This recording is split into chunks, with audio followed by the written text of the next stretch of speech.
Shalom Jitu City Family. Shalom. Pagi yang indah ini kita memperingati ibadah spesial tahun baru Imlek. Bapak Ibu yang kasih Tuhan, tahun boleh berganti, musim terus berganti. Tapi kasih setia Tuhan dulu sekarang selamanya tetap sama. Amin. Mari kita tundukkan kepala dan kita berdoa. Bapak, pagi ini kami menghadap Engkau dengan hati yang penuh syukur. Kami mau tinggalkan semua rasa lelah kami dan fokus untuk menyembah-Mu Tuhan. Karena kami percaya Engkau hadir, Engkau melawat setiap kami pagi ini. Dan kami ada karena kemurahan Tuhan. Di dalam nama Yesus yang siap memuji Tuhan berkata, amin. Kita ada karena berkat Tuhan. Mari datang kepadanya. Mari naikkan syukur kita kepadanya.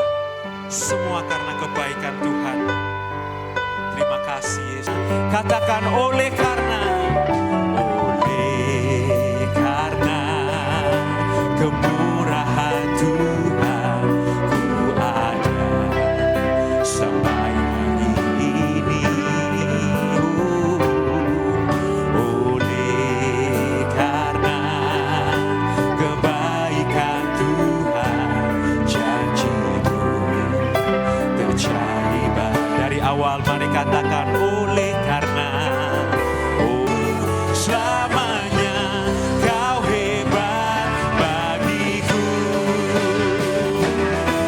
Sembah Kau Tuhan, ku mengangkat tanganku. Selamanya Kau ajaib bagiku. Kami sembah Kau Tuhan. Kami angkat wajah kami ke hadapan-Mu, menyembah-Mu Yesus. Kau hebat bagiku, ku sembah.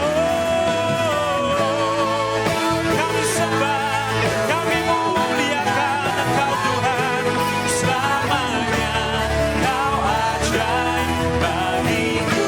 Ku sembah Kau Tuhan. Ku mengangkat wajahku. Selamanya Kau hebat bagiku. Sembah Kau Tuhan, ku mengangkat tanganku. Selamanya Kau ajaib bagiku. Dengan segenap hatimu, sembah Tuhan. Kau Tuhan, ku mengangkat hebat bagiku. Berikan tepuk tangan kemuliaan buat Tuhan kita. Yes Lord, haleluya. Tuhan, kami tahu bahwa berkat sejati itu datangnya daripadamu. Bukan dari hari raya, bukan dari tradisi kami. Oleh sebab itu Tuhan, kami mau datang kepadamu. Kami mau senangkan hati Tuhan. Biar Tuhan bertahta dalam puji-pujian kami. Terima kasih Yesus. Dalam nama Yesus yang siap memuji Tuhan, katakan amin. Boleh saya undang kita semua untuk bangkit berdiri Bapak Ibu. Kyonghi, Sinien Kwai Legong Sifacai. Selamat merayakan tahun baru Imlek buat Bapak Ibu yang merayakan. Mari kita bersuka cita karena kita orang yang diberkati Tuhan. Amin. Amin.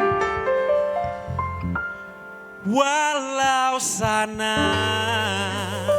sini situ pusing, semua orang susah.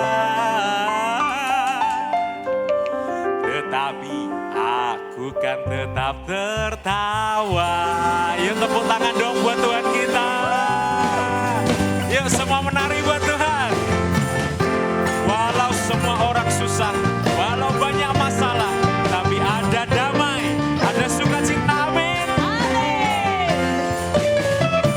Bersorak-sorai, bersorak-sorai bagi Yesus Tuhan kita.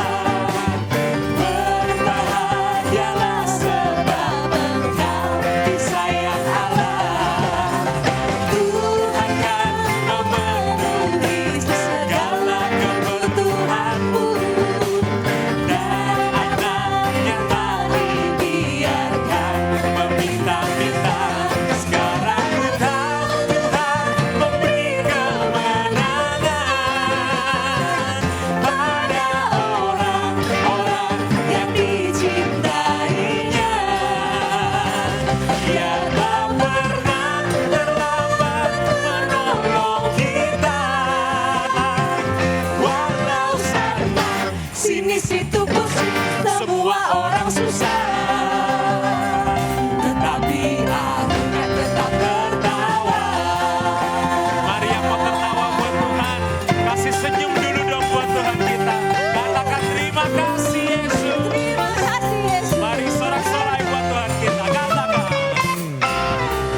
tapi aku kan tetap tertawa. Walau banyak orang susah, tapi ada damai, ada sukacita untuk setiap anak Tuhan yang percaya. Katakan amin. Bapak Ibu, marilah kita saling memberkati, karena kita diberkati untuk memberkati. Semua tepuk tangan dong buat Tuhan kita. Dia Tuhan yang baik, kasih setianya nyata dalam hidup kita. Amin. Kasih setiamu nyata bagiku. Hikmat kebajikan, katakan. Hikmat kebajikan tersedia bagiku. Sebab alasanku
bersama Tuhan, destiny kita adalah menjadi pemenang. Amin. Pagi kemenangannya, ku memuji Dia.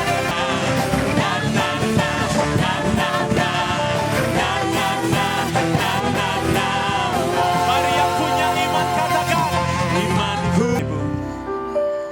Mari kita siapkan hati kita untuk mendengarkan firman Tuhan. Biar setiap firman yang ditabur itu tumbuh di setiap hati tanah yang subur.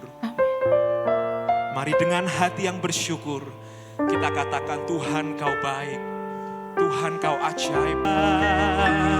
Kita sama-sama katakan syukur. Kami bersyukur kepadamu Bapa yang baik. Dengan hati bersyukur pada. Mari menghadap Tuhan dengan hati yang bersyukur. Syukur buat kasih, syukur buat pertolongan-Mu.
yang Kau izinkan kami untuk berkumpul bersama-sama sebagai satu tubuh Kristus di dunia. Kami menjadi bagian dari tubuh itu sehingga selama kami berada di dunia, kami percaya persekutuan itu akan mendatangkan berkat di atas kepala kami. Kami siap mendengar firman-Mu di dalam momen ibadah Hari Raya Imlek ini. Kami mengucap syukur bahwa Engkau memberkati kepala setiap tahun dengan berkat-Mu. Di dalam nama Tuhan Yesus sama-sama kita katakan amin. Silakan duduk saudara. Ada 3 perayaan tahun baru yang selalu kita jadikan ibadah istimewa di gereja kita. Yang pertama, pada bulan September kita merayakan tahun baru Yahudi, tahun baru Ibrani, bulan September. Kemudian pada bulan Januari kita merayakan tahun baru kalender Gregorian, penanggalan awal tahun pada bulan Januari. Lalu pada bulan ini Februari ya, kita merayakan tahun baru Cina. Tahun baru berdasarkan kalender peredaran bulan, betul ya? Ya. Jadi saya percaya bahwa 3 perayaan itu selalu memiliki benang merah yang sama. Benang merahnya yaitu Tuhan itu menjadi kepala setiap tahun. Yang namanya kepala setiap tahun itu berkat turun dari kepala ke bawah. Jadi kita merayakan ketiga perayaan itu menjadi bagian dari ibadah kita untuk mengingatkan kita akan Tuhan yang hadir, yang senantiasa mengawali segala sesuatu dalam kehidupan kita. Kalau tahun diawali berjalan bersama Tuhan, maka sepanjang tahun itu Tuhan akan memelihara, menjaga, dan memberkati kita. Jadi sesungguhnya kita dapat triple blessing. Mulai dari bulan September, Januari, sampai bulan Februari. Dapat satu blessing saja sungguh luar biasa, apalagi triple blessing. Hari ini kita akan belajar dalam tahun baru yang ketiga, yaitu tahun yang kita kenal dengan tahun baru Imlek di dalam budaya tradisional kita. Dan diberi nama sebagai tahun kuda api. Saudara, tahun kuda api, katakan tahun kuda api. Tahun kuda api secara tradisional di dalam budaya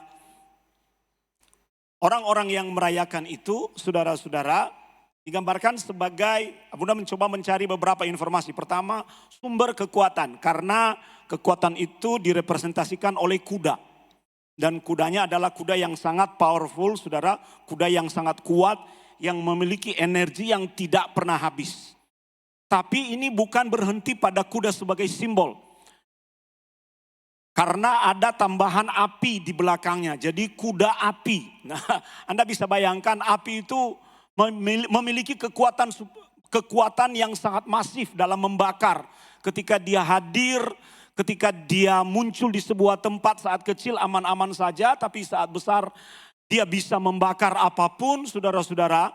Tapi sesungguhnya maksud api di situ adalah energi. Katakan bersama dengan Bunda, energi.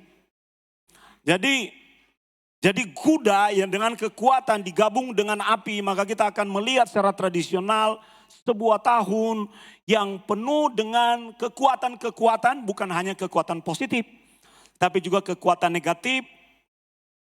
Dan ada banyak sekali energi-energi yang bertebaran di seluruh dunia, dan kita mungkin menjadi bagian dari energi itu. Kita melihat kuda itu memiliki sifat yang impulsif. Kita tidak bisa tebak dia, kita elus-elus kepalanya, dia bisa gigit. Atau dia bisa tendang kita kalau kita berada di belakangnya. Tapi dia juga menjadi sebuah tunggangan yang baik. Dapat bekerja untuk menolong dan membantu pekerjaan manusia. Nah, seperti itu adalah gambaran tradisional mengenai tahun kuda api itu. Tapi saya mau beritahu kepada kita, saudara, bahwa orang boleh saja menafsirkan dan meramal sesuai dengan makna dan simbol tahun kuda api itu. Tapi kita harus melihat sebagai orang percaya bahwa tahun kuda api bagi kita orang Kristen adalah sebuah musim baru yang Tuhan beri. Katakan musim baru. Jadi kalau misalnya kita memasuki musim semi, ya sepanjang itu semi. Sepanjang itu misalnya salju. Sebagai sebuah musim baru itu bicara mengenai sebuah awal yang baik. Jadi kita tidak bergantung pada yang namanya ramalan nasib atau tafsiran apapun. Saya ingin membawa tahun kuda ini dalam perspektif Alkitabiah supaya kita mengerti sebagai orang Kristen. Haleluya. Nah, kita akan belajar bersama-sama. Anggap saudara adalah mahasiswa Abuna dan ini adalah papan slide-nya. Jadi pastikan Anda mengerti segala sesuatu yang Abuna akan jelaskan hari ini. Nah, apa kata Alkitab? Alkitab mencatat kemunculan kuda api bukan sebagai pembawa petaka. Karena kuda api pernah dimention di dalam Alkitab ketika seorang nabi diangkat oleh Elohim naik ke surga. Masih ingat siapa namanya? Elia. Dia bahkan diangkat bukan hanya dengan kuda tapi dengan kereta berapi. Awan terbuka, dia terpisah dari Elisa dan tiba-tiba dia sudah berada di atas kereta itu. Dan dia tiba-tiba lenyap dan dibawa oleh Tuhan naik ke surga. Jadi hari ini kita akan melihat apa makna tahun kuda itu dalam perspektif Alkitabiah sesuai dengan apa yang pernah dinarasikan di dalam pengalaman Nabi Elia terangkat naik ke surga. Kalau kita melihat gambar kuda api saja kalau kita lihat gambar kuda api saja kita sudah merasa wow, begitu hebat, begitu kuat kudanya, begitu supernatural peristiwanya. Apa yang kira-kira bisa Anda bayangkan ketika membaca peristiwa Elia naik ke surga? Apa yang kira-kira bisa Anda bayangkan? Pasti lebih powerful situasinya. Pasti lebih dramatis suasananya. Bunda berusaha mencari gambar yang sangat dramatis di internet saudara dan saya mendapatkan ini. Wow. Kereta kuda yang berapi. Sebab kata kuda api tidak ada di dalam Alkitab. Yang ada di dalam Alkitab adalah kereta kuda berapi. Dan kita harus mengerti dan membacanya di dalam perspektif Alkitabiah itu. Elia naik ke surga melalui kereta yang dikirim dari surga sendiri untuk menjemput seorang manusia. Dan kita mengerti bahwa Elia adalah salah satu tokoh Alkitab yang tidak ditemukan meninggal secara natural. Keren ya gambarnya ya. Keren sekali. Supernatural, misterius. Dan juga memberikan sebuah deskripsi yang powerful. Peristiwa itu, Abuna pernah datang di lokasi di mana Elia naik ke surga itu seperti tanah lapang. Jadi ini sungai Yordan, ini negara Israel, ini negara Yordania. Nyebrang ke negara Yordania ada lapangan luas di sini. Dan ini sisi timur, menurut cerita Alkitab kereta itu datang dari sana. Dengan kemegahan surgawi. Wow. Saya coba tunggu di sana sampai 1 jam tidak datang-datang keretanya. Rupanya Abuna bukan termasuk orang yang ikut terangkat ke surga dengan cara yang seperti itu.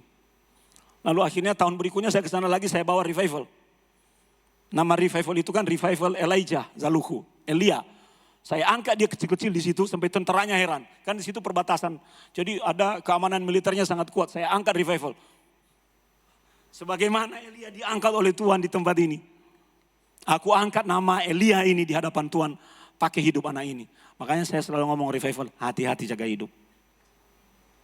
Jangan sampai Tuhan angkat seperti cara Elia. Jalani hidup dengan baik. Ini nanti saya udah kasih tahu garis yang jelas. Pasangan hidupmu harus jadi hamba Tuhan. Karena Abuna sudah angkat kamu di hadapan Tuhan. Harus pendeta. Kalaupun dia sekolah tidak pendeta hari ini, nanti lulus dari sana sekolah pendeta, syarat mutlak. Harus jadi ibu gembala, harus mulai belajar sama Abuni itu, gimana caranya. Ya toh? Apa yang kita pelajari ada 3 hal saudara-saudara. Sepanjang tahun ini dalam perspektif biblikal pertama kita akan melihat akan banyak sekali kekuatan-kekuatan di sekeliling kita. Karena kuda api dan kereta kuda api itu adalah simbol kekuatan. Di dalam Mazmur pasal 33 ayat 17. Tolong Pak Jimmy bisa baca. Tolong dikasih satu mic. Mazmur 33 ayat yang ke-17.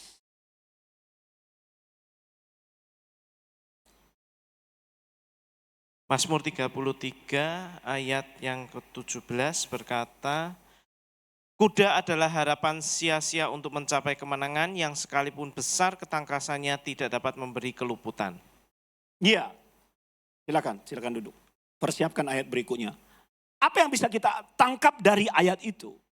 Dia menggambarkan kuda adalah sebuah kekuatan, power secara fisik, saudara-saudara.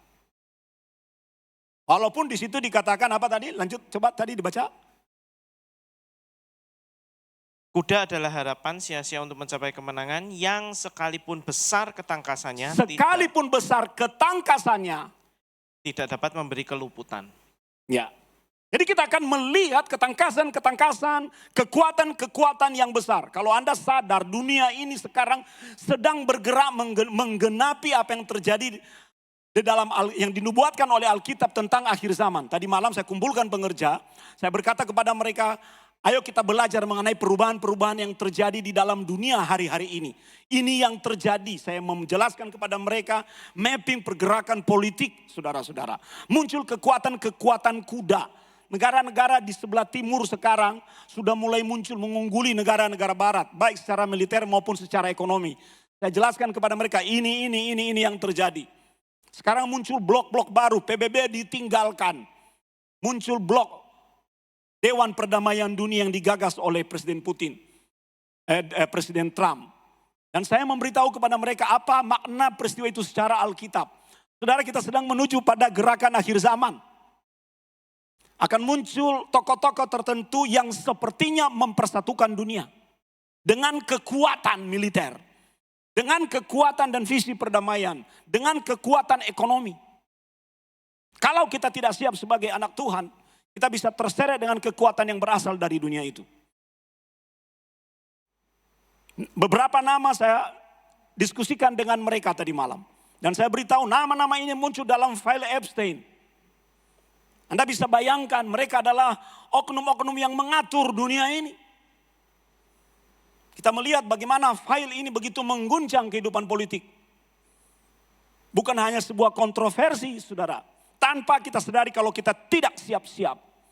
Kalau kita tidak kuat-kuat berakar pada firman Tuhan.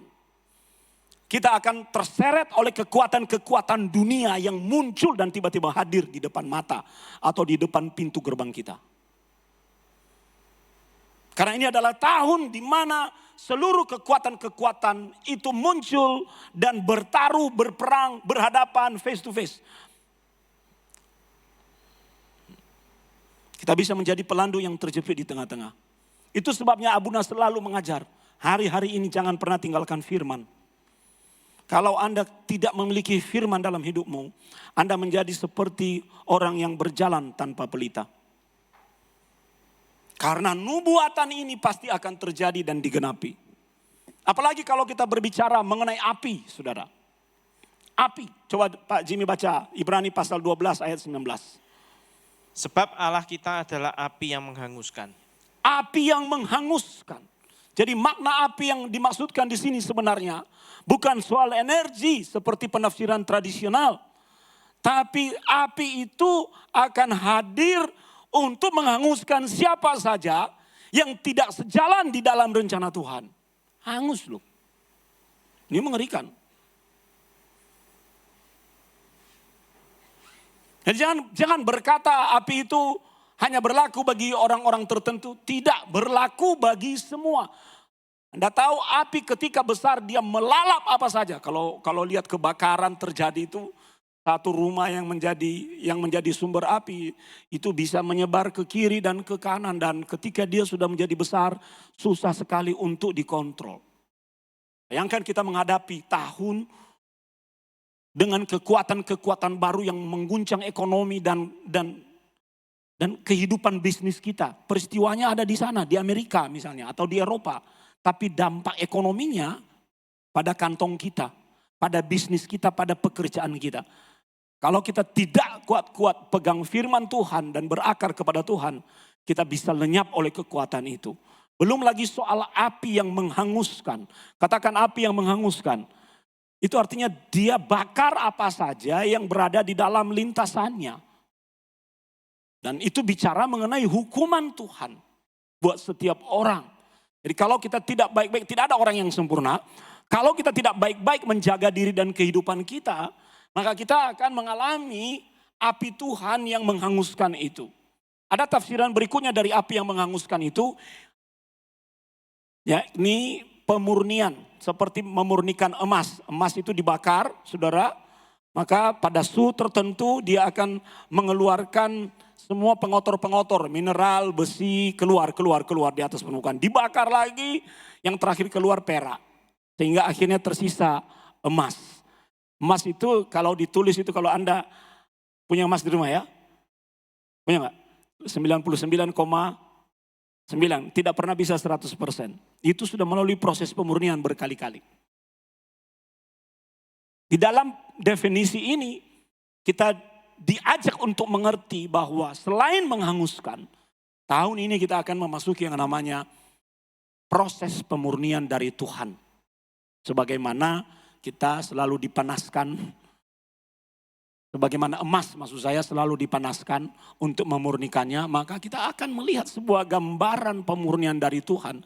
Siap tidak siap, suka atau tidak suka, proses itu akan ada di depan kita dan menjadi bagian kita. Itu sesuatu yang tidak bisa kita hindari. Makanya sebelum Tuhan murnikan dirimu sendiri. Murnikan dirimu dulu. Karena apa? Karena pemurnian dari Tuhan itu tidak menyenangkan. Kita melalui sebuah proses di mana kita bergesekan. Kita melalui sebuah proses di mana kita konflik. Kita melalui sebuah proses di mana kita mungkin kehilangan apa yang selama ini kita miliki. Tujuannya apa? Untuk memurnikan hati. Untuk membuat kita yang mungkin emosional selama ini begitu gegabah. Ya toh? Memurnikan hati. Memurnikan emosi. Memurnikan jiwa kita menjadi orang yang terkontrol. Amin, amin. Beberapa hari yang lalu, pagi-pagi, mobil biasanya diinapkan di Adenia, dibawa oleh Revival, lalu dia jemput kami untuk kami antar ke sekolah. Jadi dia parkir di depan seperti Anda parkir di depan gereja. Lalu kami siap-siap, tiba-tiba terdengar bunyi yang cukup keras. Semua kaget. Apa itu? Kami keluar, Revival teriak keluar. Papa keluar pak, kenapa? Mobil ditabrak. Mobil udah parkir, udah baik-baik. Makanya hati-hati di jalan raya itu. Anda sudah hati-hati, orang lain belum tentu hati-hati. Ditabrak saudara. Bagian belakang mobil hancur. Mobil Abuna Toyota itu hancur. Di belakang itu ada besi yang menahan. Untung ada besi penahan itu, ada bumper besi kan, tambahan itu. Untung itu ada. Bahkan besi yang tebal itu robek, saudara. Begitu hebatnya kekuatan mobil yang menabrak itu. Dan untung ada mobil itu. Untung ada mobil Abuna di situ. Kalau tidak, mobil ini akan berbelok. Jadi dia mau berbelok. Jadi dari sini, dia begini. Harusnya dia belok kiri dan lurus kan. Dia tidak belok kiri dan lurus, tapi membentuk huruf U. Kalau tidak ada mobil Abuna di depan gereja, dia akan nabrak dengan kencang pagar gereja.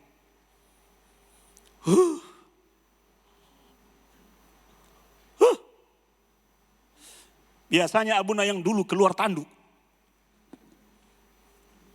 Kalau perlu bawa parang. Lebih saya melihatnya diri saya yang dulu. Aduh. Karena itu satu-satunya mobil Abuna, kaki Abuna kemana-mana melayani, bekerja. Piye? Saya lihat.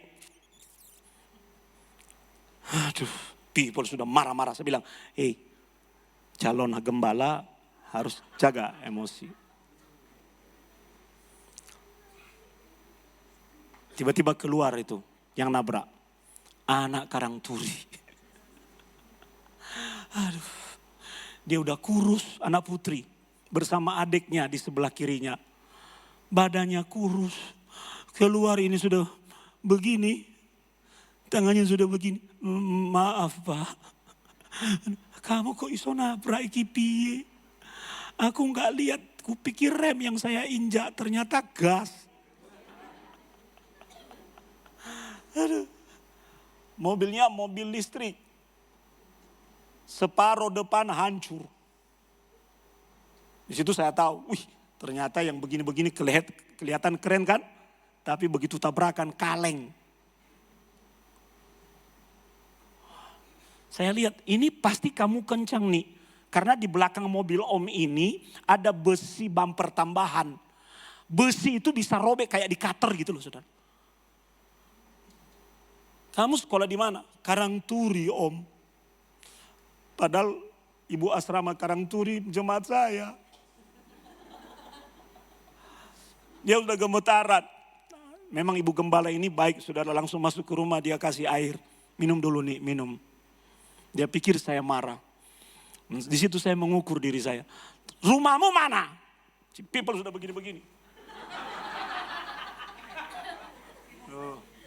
Saya bilang diam gak? Diam. Rumahmu mana? Kerapat mah. Di mana? Taman Adenia. Gang berapa? Gang 16. Loh, rumah saya di gang 16. Kamu nomor berapa? Ternyata tetangga, saudara. Aduh, saya bilang nih, saya marahin kamu juga, ini tidak membuat mobil ini jadi beres. Untung nyawa gak korban, tapi lihat kecepatanmu ini mengerikan. Dan untung kamu tetangga saya. Yang kedua, untung kamu bertemu dengan pendeta. Coba kalau ketemu dengan orang di luar sana di jalan raya, kamu pasti diuntal, saya bilang. Mohon maaf kata-kata saya, itu kata-kata yang keluar waktu itu. Tapi saya melihat saya mengendalikan diri dengan baik. Rupanya peristiwa itu dijadikan Tuhan pemurnian. Ini dia telepon papanya. Pak Sony di rumah di mana? Adenia 16 nomor 5. Kamu Adenia 16 nomor berapa? Aduh, saya kenal, saya bilang. Aduh, siangnya dia bilang begini, Pak Sony saya akan bertanggung jawab. Iya, tanggung jawab. Tapi itu kaki saya. Saya banyak pergi pelayanan, kerja. Ya Pak, saya akan tanggung jawab. Siang dia datang bersama keluarga besarnya. Dia bawa anaknya masih pakai baju SMA Karangturi. Bersama istrinya, mereka datang. Begitu ketemu lihat wajah bapaknya, ternyata mantan murid saya di YSKI. Aduh lah kamu gitu. Iki anakmu. Iya Pak. Pak Sony masih ingat saya yang nakal dulu itu. Kamu dulu nakal, sekarang anakmu nakalin mobil saya. Dia berkata, Pak Sony, saya akan tanggung jawab. Siang itu mobil diangkut. Saya bilang, benar ini ya. Saya terus terang saya takutin. Nek, kamu gak benarin mobil ini, koi kualat mbak pendeta. Iki mobil pendeta. Saya gituin, iya pak. Dan dia tanggung jawab, dia titipkan mobilnya untuk saya pakai beraktivitas. Pernah lihat mobil di situ? Mobil Karimun. Lihat kan? Nah, mobil Karimun saya bawa kemana-mana, tapi untuk tanjakan tidak bisa. Begitu diengkol, bunyi. Fan beltnya bunyi. Saya bilang, ya sudahlah kita pakai dulu aja. Kadang-kadang malu, begitu di start. Keluar semua orang ngeliatin, kenapa ini mobil Pak Sony? Satpam kaget kok tiba-tiba mobil Pak Sony berubah. Tapi Abuna tetap bersyukur daripada tidak ada. Ya toh? Tapi kemarin terus terang Abuna jengkel. Karena bensinnya sudah habis, Abuna antri di pom bensin di Krapia itu. Di Krapia ya? Di Kalibanteng. Karena kan tidak punya barcode kan? Berarti mau tidak mau saya memilih harus antri di jalur Pertamax. Di depan saya ada mobil Alphard. Di jalur Pertalite sudah banyak orang. Jadi saya memang saya mau gunakan Pertamax. Saya di belakang persis mobil Alphard. Tiba-tiba satpam dari itu datang. Dia ketuk. Saya buka. Kenapa Pak? Pak ini Pertamax. Anda ketawa toh? Saya udah keluar tanduknya di situ. Emangnya kenapa kalau Pertamax? Bapak lihat mobilnya ya?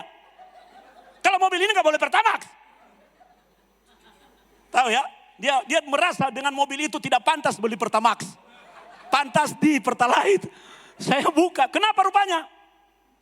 Lu, saya memang beli Pertamax. Bapak lihat mobilnya ya? Makanya jangan menilai orang dari luar. Iya toh? Saya kesel itu, saya bilang kesel. Karena dia lihat Karimun antri di jalur Pertamax, di depannya Alphard. Ini jangan-jangan orangnya salah. Aduh. Jadi kemarin mobil itu diantar sore, mobil Karimun dipakai, saya cek. Knalpot masih bengkok, belakang tidak rata, ditempel dengan double tape. Saya berkata, Senin ambil lagi mobil itu. Hari Sabtu depan sudah jadi dan saya cek. Ingat di jemaat saya ada bengkel. Jadi saya akan gunakan dia, Neora. Baru pagi ini diberitahu ternyata orangnya juga saudara jauh dari Pak RT, Henry. Ternyata dunia persilatan. Ada hal-hal yang tidak bisa kita kontrol. Kekuatan-kekuatan supernatural apapun itu, saudara. Jadi mari kita jaga diri kita di tahun di mana kekuatan-kekuatan itu muncul, berjamur tanpa kita kontrol. Mungkin kekuatan yang bisa menghadang bisnis kita, menghadang kesenangan kita, menghadang pekerjaan kita, menghadang kehidupan rohani kita. Tapi kita harus melihat dalam perspektif Tuhan bahwa itu semua adalah upaya untuk Tuhan murnikan karakter dan kehidupan kita. Haleluya. Ada hal yang lebih positif. Kalau kita gunakan narasi kenaikan Elia ke sorga, maka sebenarnya di tahun ini ketika kita lolos, maka Tuhan mau memberitahu kepada kita bahwa kita sedang berada di zaman transisi dan Tuhan akan menjaga dan menyelamatkan kita dan membawa kita naik di dalam level yang jauh melebihi situasi yang ada di sekeliling kita. Jadi mau panas, mau ada kekuatan, nah ini respon yang harus kita buat. Mau panas, mau ada kekuatan, mau ada sebuah proses. Saudara-saudara, Tuhan tidak akan memimpin kita di dalam kehancuran. Amin. Tuhan memimpin kita untuk menyelamatkan hidup kita. Seperti dia lakukan kepada Elia. Mau ada pemurnian, jalani saja. Ya toh? Emangnya ngomel-ngomel bisa membuat bumper mobilnya atau bagian belakang mobilnya balik? Enggak. Ya sudah terjadi kok. Sikap hatimu yang diuji. Tapi saya sedang berdoa sih, Tuhan, semoga saya dapat mobil baru. Iya toh? Iya, amin. Karena mobil itu dikasih. Dikasih orang. Motor dikasih. Jadi modalnya doa aja. Rumah mana itu dikasih. Makanya mari kita belajar setia kepada Tuhan. Tuhan akan bekerja membawa kita dalam percepatan-percepatan. Haleluya. Jadi mari kita jaga diri dengan baik. Ada kekuatan-kekuatan yang mungkin mengancam kesehatan kita. Oke, kita hadapi. Tidak dengan diri sendiri, tapi berjalan bersama Tuhan. Itu yang kedua. Cuma 3 pembelajaran kita hari ini. Yang kedua, kita belajar secara khusus mengenai api. Ya, tahun kuda api itu sebenarnya identik dengan semangat yang meluap-luap. Ada dulu obat, bukan obat sih, tapi minuman energi yang kalau kita minum, kita bisa buka mata. Gitu. Walaupun capek lelah, tapi kita merasa berenergi terus. Kuat terus. Tapi ingat, setelah efek obat itu selesai, dia menyerang ginjal kita, kita menjadi loyo kembali. Nah, tahun kuda api identik dengan semangat yang meluap-luap.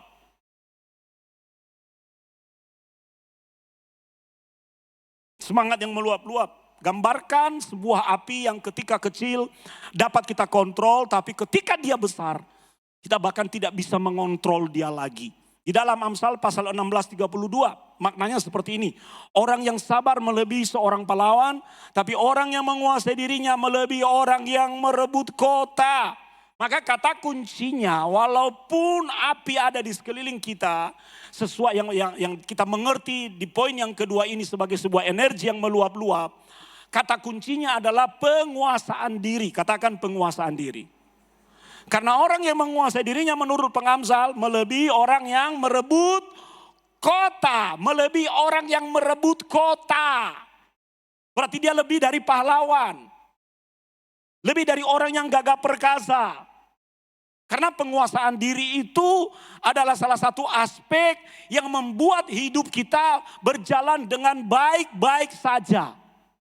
Kalau Anda mau melihat hidupmu berjalan dengan baik-baik saja, langkah pertama dan kata kunci yang pertama adalah penguasaan diri. Kalau Anda bisa menguasai diri dengan baik, maka hidupmu itu menjadi hidup yang indah, saudara. Coba kalau Anda makan sembarangan, tidak bisa menguasai dirimu dalam hal lidah. Apa aja dimakan. Apa dimakan. Itu kacau itu kesehatanmu. Kacau. Anak-anak muda selalu saya peringatkan. Kontrol makananmu dan gaya hidupmu. Kontrol. Kemarin saya mengapresiasi saudara. Hari-hari ini ada satu grup anak muda di gereja kita. Ya, grup anak-anak muda itu. Yang selalu saya doakan. Kelak mereka akan menjadi pemimpin-pemimpin gereja ini. Leader-leader gereja ini. Selama tidak kriminal dan ikut aturan. Saya bebaskan mereka mau kemana saja silakan. Mereka suka kumpul di Adenia. Mereka datang laporan ke Abuna. Datang dengan takut-takut. Datang ke ruang Abuna. Abuna, ya semester sudah selesai. Ya, aku mau laporan prestasiku. Keren gak itu? Keren gak itu sebagai Bapak Rohani Abuna? Senang sekali. Mas ini, semua pada nginceng-nginceng di luar. Karena kalau jelek pasti saya marahin. Orang tua gak bisa marahin. Dan kalau orang tua marahin pasti dia bantah. Coba bantah saya. Saya sunat ulang. Ya toh, datang. Mana? Semester ini. Satu datang melapor 3,3 IP-nya. JJ itu, berikan tepuk tangan. JJ itu. Ya toh, 3,3. Oh, saya nasihatin, kemudian saya doakan. Satu keluar, mereka dorong lagi yang satu masuk. Mereka dorong Samuel. Samuel masuk lapor. 3, berapa kemarin? 3,37. 3,37. Terus wah, saya doakan. Jadi keren sekali. Saudara, jadi anak-anak muda ini selalu saya ingatkan, kalian jangan banyak minum yang manis-manis ya. Ingat saja wajahmu udah manis. Jadi jangan tambah manis, nanti sesuatu yang berlebihan itu tidak baik. Ya toh? Hari-hari ini banyak anak-anak muda gagal ginjal, gagal jantung, ya, mengalami tekanan darah tinggi. Karena apa? Gaya hidup. Seharusnya itu dimiliki oleh orang-orang yang berkepala 5, kepala 6. Sekarang turun menjadi kepala 2. Kenapa? Gaya hidup. Apa yang menjadi faktornya? Apa yang menjadi faktornya? Pengendalian diri yang kurang. Boleh enggak anak saya mainan game? Boleh. Tapi jangan 24 jam main game. Game enggak bisa buat kita hidup. Enggak bisa. Pengendalian diri. Segala sesuatu itu enak. Jangan makan semua, dikasih duren. Satu duren. Bunda kemarin dikasih duren sama Ko Santoso. Ya, terima kasih ya kok durennya. Tapi dia nggak berani langsung kasih ke tangan saya. Tuh. Saya yang mengendalikan diri, saya cuil sedikit. Oh rasanya begini, enak. Besok saya cuil lagi. Jangan dihajar semua, tiba-tiba gula darahmu naik. Pengendalian diri itu penting. Makanya saya udah instruksi ke panitia tadi, di bawah ada B2. Nanti menit ini potong ya. Dicatat menit keberapa itu. Di bawah ada B2. Jadi panitia harus ngambil dan begini. Kalau tidak nanti banyak orang kalap di bawah.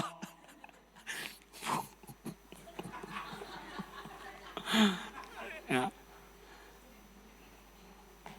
Jadi ketika mari kita melihat api sebagai sesuatu yang harus kita kendalikan di tahun ini, saudara-saudara. Semua orang punya keinginan, betul ya? Semua orang pingin begini.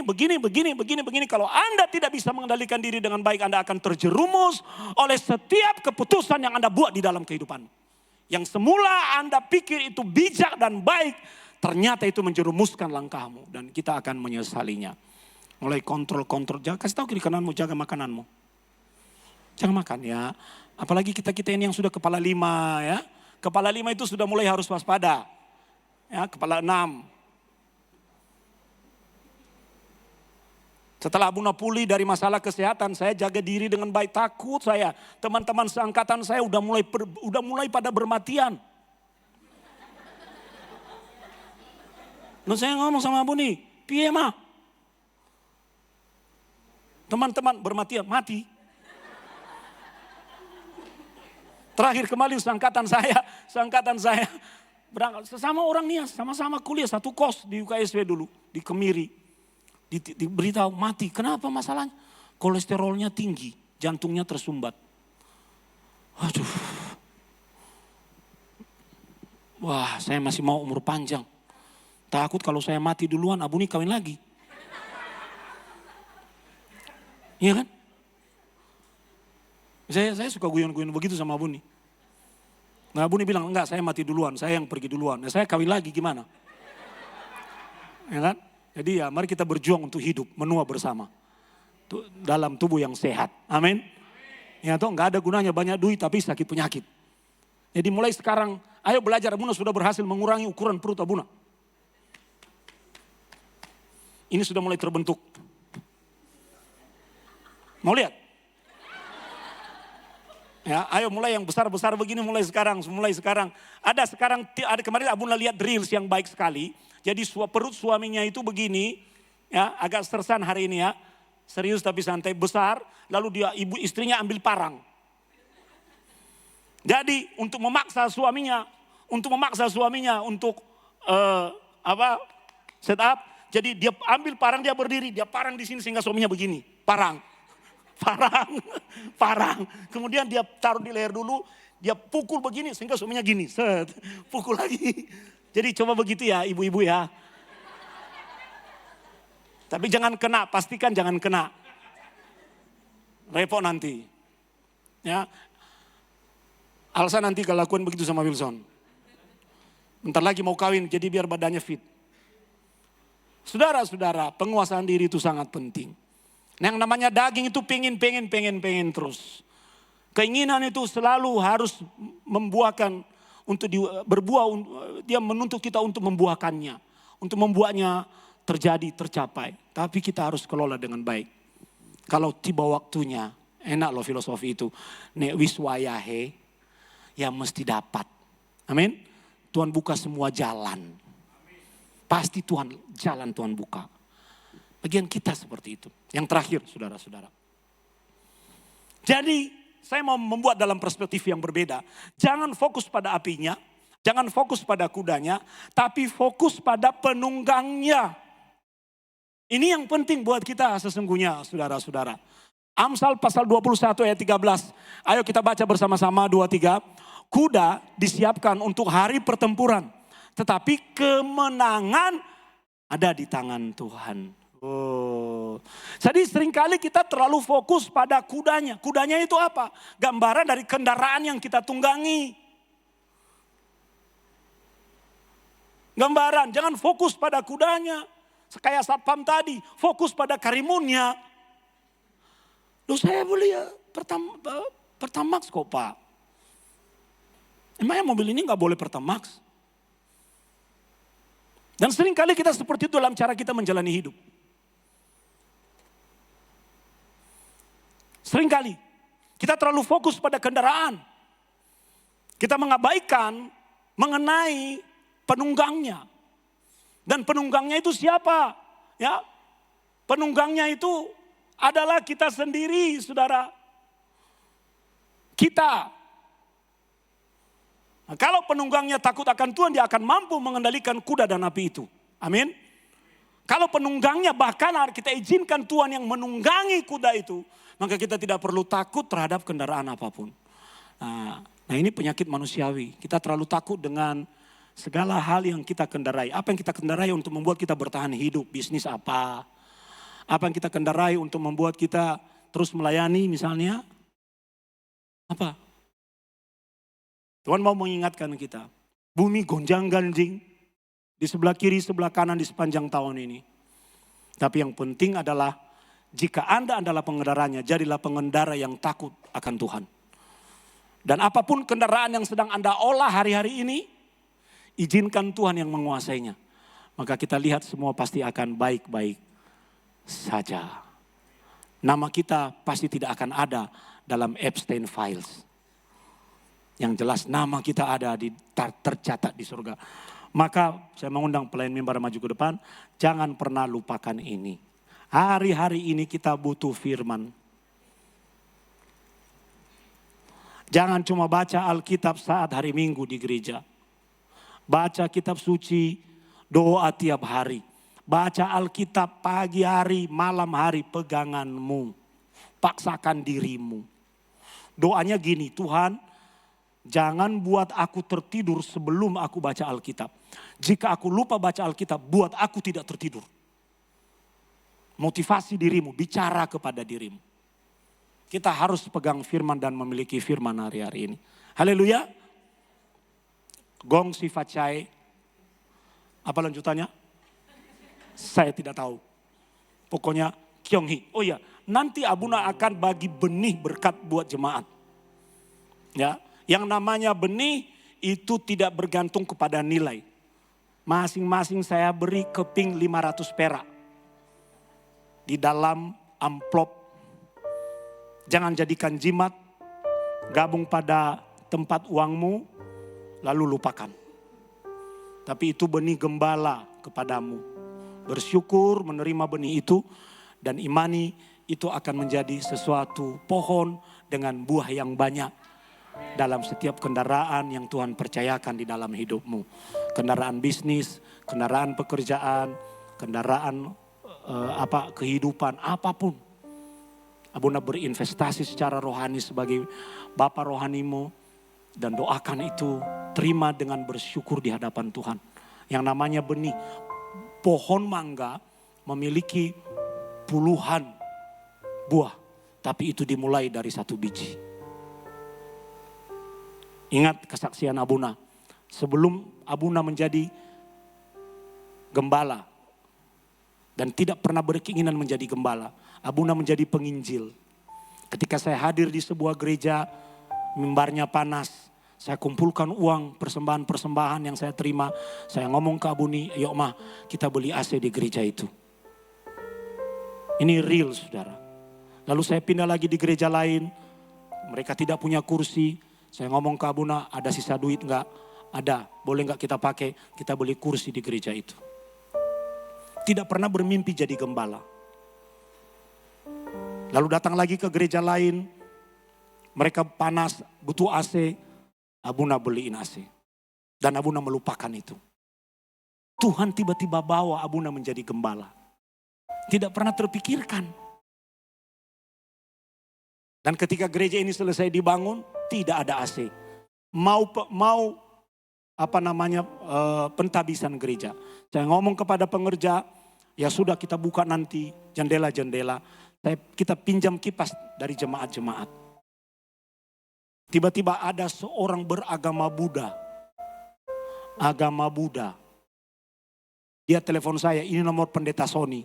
Ya, aku mendengar kamu membangun gereja. Ya, apa yang bisa saya lakukan? Saya bilang saya butuh AC. Berapa?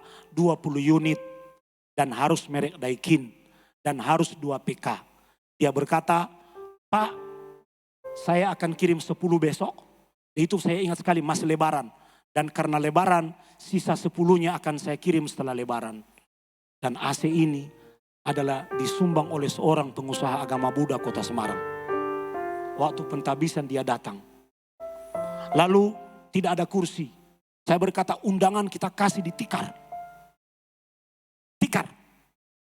Tiba-tiba seorang ibu-ibu berkata, aku mau beli kursi. Silakan Abuna pilih merek apa, jenis apa dan berapa. Dia janji imannya 350 kursi. Baru digenapi 250 kursi. Yang 100 tidak tahu ada di mana sekarang karena orangnya juga sudah tidak jelas. Kenapa hanya 250? Karena itu kapasitas ini. Dia berkata yang 100 kita simpan ya Buna. Oke siap. Saya ingat, saya pernah menabur sebuah biji mangga kecil. Yaitu kursi di sebuah gereja. Saya ingat saya pernah menabur AC di beberapa gereja. Sekarang saya kok bisa nuai ya. Abuna pernah berkati hamba Tuhan beliin gitar. Karena gitarnya udah bosok. Udah bosok di sebuah gereja. Kamu butuh gitar. Oke Pak, saya beliin gitar ya. Besoknya saya antar. Saya pernah memberkati, ini kesaksian ya. Tentang benih yang akan Abuna tabur. Dia butuh wireless mic. Saya datang, pergi. Pastori di atas, gereja di bawah, ada pengerja, saya cari. Mereka ngejar saya, ini dari siapa? Ini dari siapa? Namanya siapa yang kasih mic ini siapa? Udah pakai aja. Ini alamat tokonya, nanti kalau masalah kamu langsung ke tokonya. Dan mereka akan menangani ini. Langsung Abuna sama Abuni ngacir pergi. Ya. Waktu itu tidak ada alat musik ini. Gak ada, semua gak ada sound system ini, gak ada. Tiba-tiba ada orang berkaca pinggang datang ke Radenia. Sony mana? Sony mana? Gak sopan amat. Manggil pendeta kok Sony. Ya gini. Dia orang luar Semarang. Sonil tidur. Aku antar ke gereja Yosi. Aku disuruh mami datang ke sini untuk beli AC. Oh AC sudah dibeli.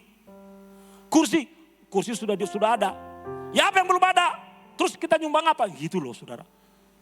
Alat musik belum ada. Dan sound system. Digituin aja. Kasih tahu sama Sony. Tulis semua alat musik dan sound system. Saya tulis semua yang bermerek-merek. Inilah barangnya hari ini. Saya tulis semua yang bermerek-merek. Dan dia membelikannya. Di situ Abuna tahu. Seberapapun besar benih yang Anda tabur. Kalau dilepaskan dalam berkat. Di satu waktu di masa depan. Itu akan kembali dalam hidupmu. Amin. Jadi hari ini terima benih dari Abuna dengan imanmu. Jangan lihat 500 peraknya. Halo? Jangan lihat 500 peraknya. Lihat itu benih, campur dalam dompetmu, lupakan. Jangan jadikan jimat. Karena beberapa ini saya melihat ada dari sejak jadi jemaat di sini. Dia simpan terus. Saya bilang itu harus beranak. Itu maksudnya Abuna di setiap Imlek membagi benih itu. Supaya kita mengerti dalam cara yang benar. Jadi hari ini kita menerima kebenaran firman Tuhan. Sekalipun ada api di mana-mana, ada kuda di mana-mana. Yang penting penunggangnya. Dan kita menguasai diri dengan baik. Mari kita bangkit berdiri. Inilah yang kau punya hati sebagai apa? Inilah yang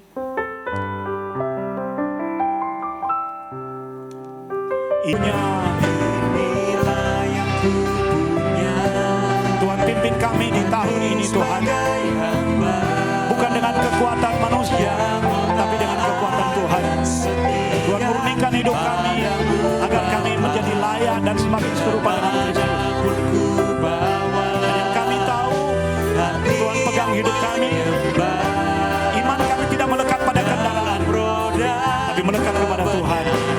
Sampai selamanya dalam roh dan kebenaran, sampai selamanya Dalam roh dan kebenaran, dalam roh dan kebenaran, sampai selamanya. Tuhan terima kasih Kau memberikan kepada kami pengertian dan pemahaman mengenai bagaimana kami menghadapi tahun ini dengan Tuhan sebagai penunggang hidup kami. Bahkan setiap kendaraan yang kami andalkan, kuda yang kami andalkan di dunia ini, kami bawa di tangan-Mu biar Tuhan sendiri yang mengendarainya, mengaturnya. Dan apapun api yang kami hadapi, kami tahu api itu datang dari Tuhan. Jangan sampai kami didatangi oleh api yang berasal dari dunia. Tapi biar api dari Tuhan memurnikan hati dan pikiran kami. Memurnikan hidup kami, memurnikan berkat kami. Dan kami tahu api dari Tuhan itu akan mempromosikan hidup kami. Terima kasih dan meteraikan firman-Mu di dalam nama Tuhan Yesus. Sama-sama kita katakan, amin. Silakan duduk saudara, kita akan mendengarkan pengumuman.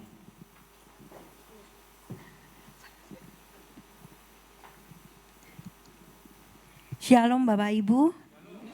Terima kasih Abuna untuk firman-Nya pagi hari ini. Kami menyambut jemaat yang baru pertama kali hadir di dalam ibadah G2CC.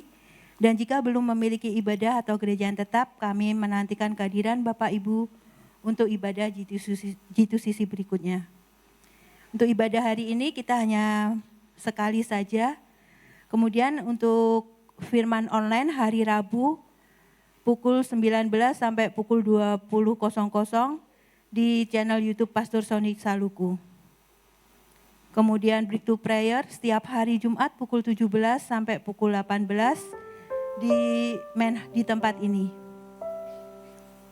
Kemudian hari Sabtu kita ada Komsel Youth setiap pukul 16 sampai dengan pukul 17 di tempat ini juga. Kemudian hari Minggu tanggal 1 Maret kita ada ibadah raya bersama Pastor Sony Saluku.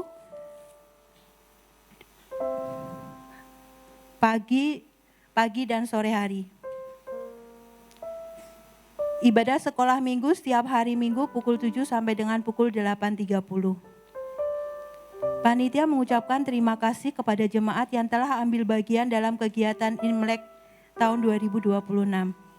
Yang pertama, keluarga I dan N berupa beras seberat 25 kilo, kemudian keluarga J dan R, sosis babi, kemudian keluarga H dan A, yaitu telur, manisan, dan permen. Mengucapkan happy birthday dan happy anniversary kepada jemaat yang merayakannya minggu ini. Tuhan Yesus memberkati dan memberikan umur panjang.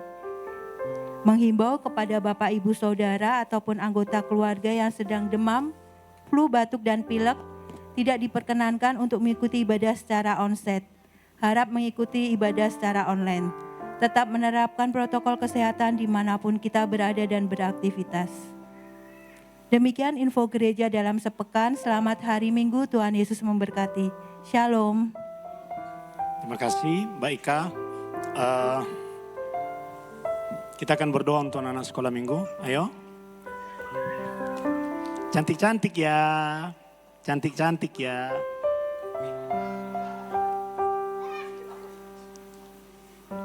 Bulea mana Bulea?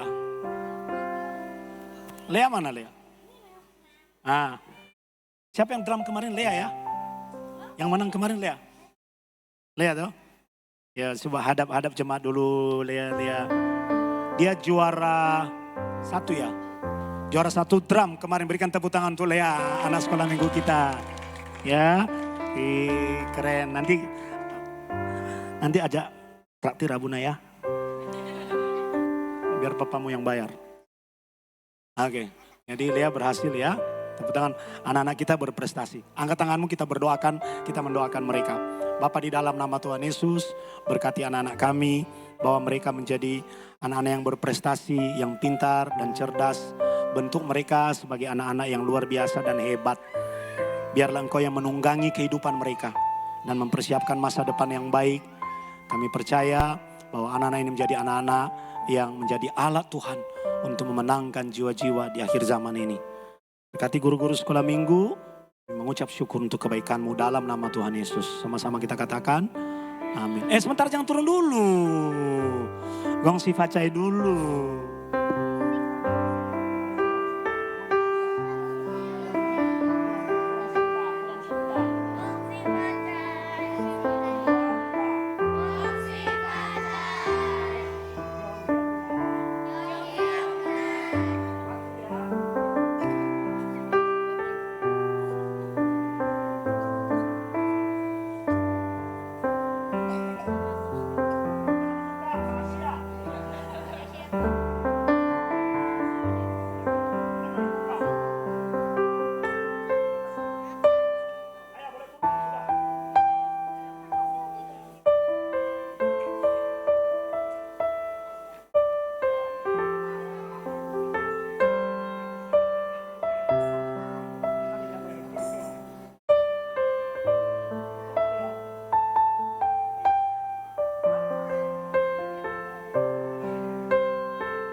Ada yang berulang tahun, saudara-saudara?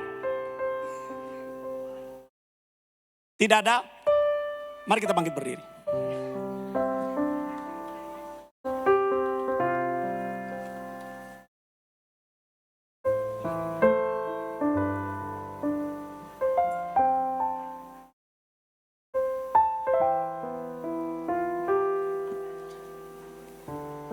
Di bawah ada berkat yang sudah disediakan oleh gereja buat kita semua. Silakan menikmati, jangan langsung pulang. Ko Santoso jangan langsung pulang.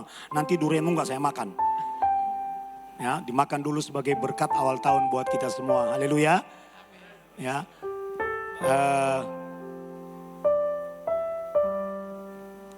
Selamat tahun baru ya, saudara-saudara, dan pulang dengan berkat Tuhan. Mari buka kedua tanganmu.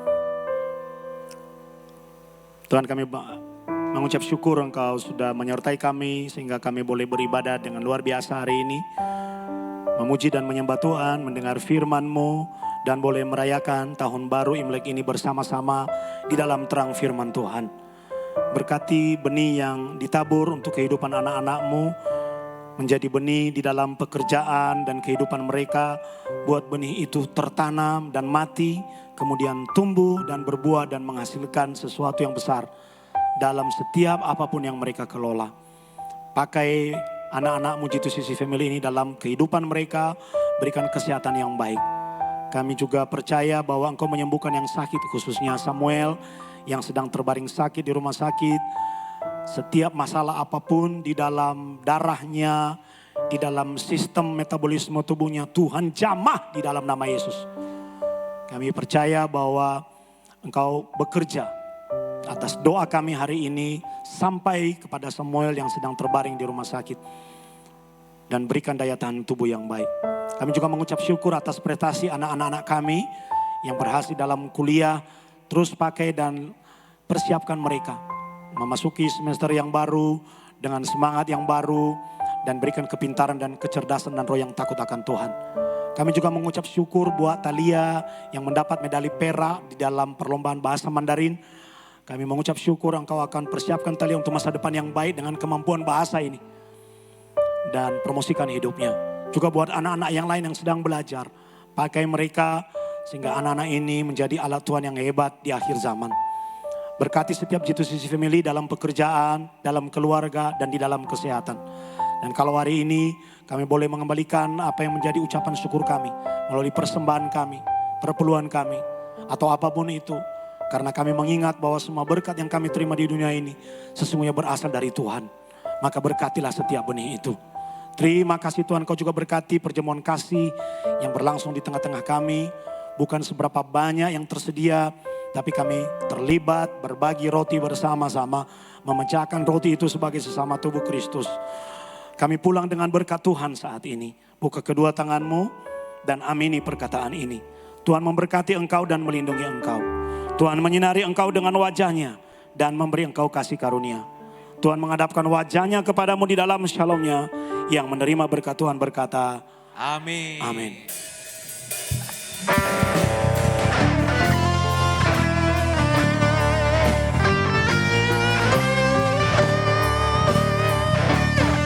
Kasih karunia, damai sejahtera, Tuhan Yesus berkati.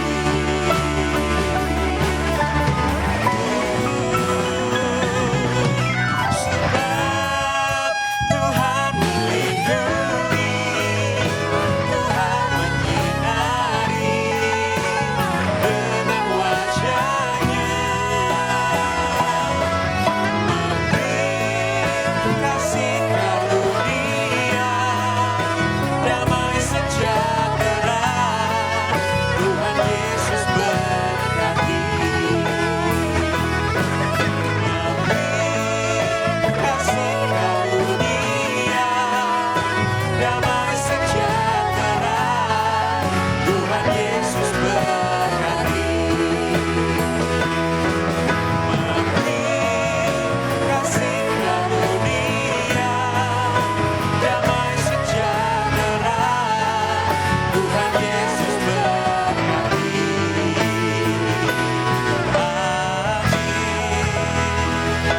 duduk, silakan ambil saat teduh.